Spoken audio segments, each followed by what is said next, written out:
on like the big, massive stories, James.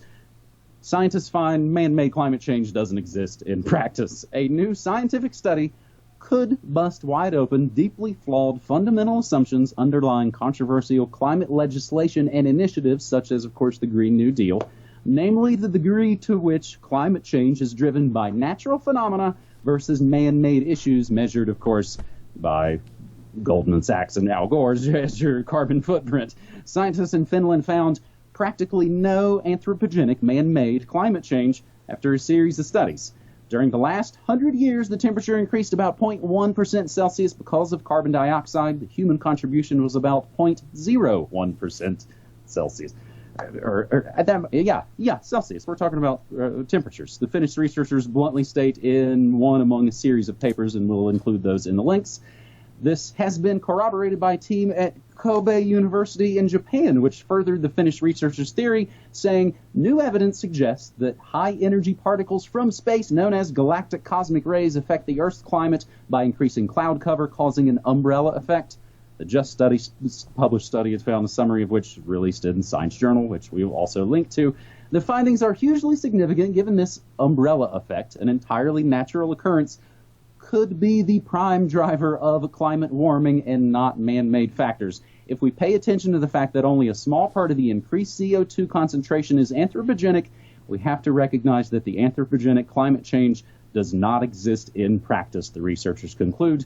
The study is called Winter Monsoons Became Stronger During Geomagnetic Reversal, but we'll include the link straight to the PDF research. No experimental evidence for the significant anthropogenic climate change. James, is this another kind of a blockbuster story, or am I maybe reading too much into this and we don't know enough yet about these studies?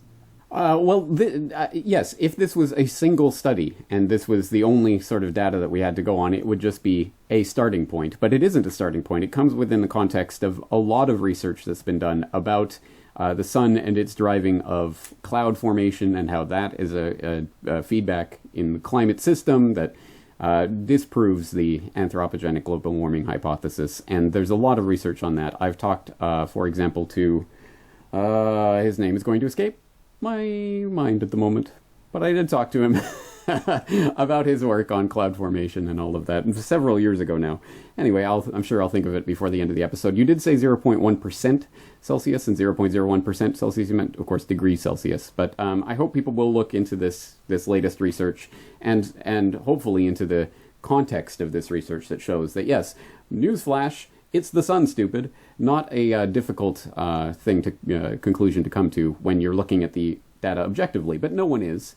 And I'm certainly not holding my breath for the climate doomsayers to actually admit that they have been chicken littles, crying about nothing. It's almost like this is based on nothing really scientific, as evidenced by, you will remember from my shock UN warning, just 3 years left to save the Earth video from 2017, where the UN was saying we had until 2020, essentially. And I went through all of the various predictions of doom that have come and gone over the years, including one that Prince Charles issued back in 2009, just 96 months to save the world, says Prince Charles. And when that 96 months is expired in 2015, suddenly we have just 35 years to save the planet from climate change. And now here we are in July 2019, and now we have the next 18 months will decide climate change success, says Prince Charles. I mean, it's almost like they're just picking numbers randomly out of a hat, and it has no basis in scientific research whatsoever. Oh, wait, that's exactly what's happening. But I'm sure, as always, I will get a lot of feedback from people who say, but James, just because these inbred eugenics-obsessed elite who are completely lying to us about everything and don't have our best interests in mind are wrong about everything, doesn't mean they're wrong about this.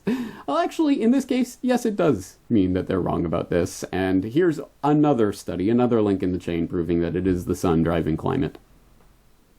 James, actually, just this past week, I always do my This Day in History every morning on the shows. The Prince Charles 96 months warning is 10 years old this very week.